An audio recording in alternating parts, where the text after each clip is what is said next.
বন্ধুরা, আজকে আমাদের এখানে আছে রক্ষাকালী পুজো। তার জন্য আমাদের আগের দিনে ভাত রান্না করে রাখতে হয়, পান্তা ভাত। এই যে নিয়ে নিয়েছি, তাই জন্য পান্তা ভাত। আর এটা হচ্ছে আমার ননদ মেয়ে, ও পান্তা জল দিয়ে খায় না, তাই জন্য ওর জন্য দেওয়া হয়েছে শুকনো ভাত। আর এই পান্তার সাথে কি আছে দেখো, প্রথমে হচ্ছে একটা শুকনো লঙ্কা ভেজে নিয়েছি।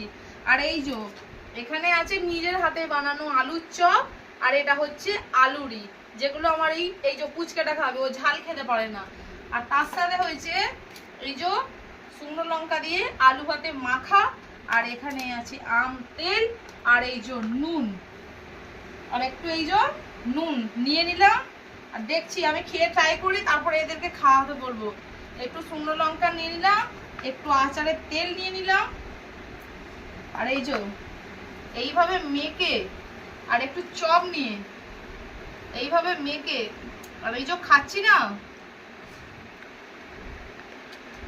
বাও!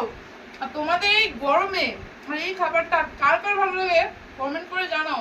আর এই চপ দিয়ে কে ভাত খেতে ভালোবাসো পান্তা, সেটাও কিন্তু জানাবে। আমার তো ভীষণই ভালো লাগে চপ দিয়ে পান্তা ভাত খেতে, তাই আমরাও খেয়ে নিলাম পুজো উপলক্ষে।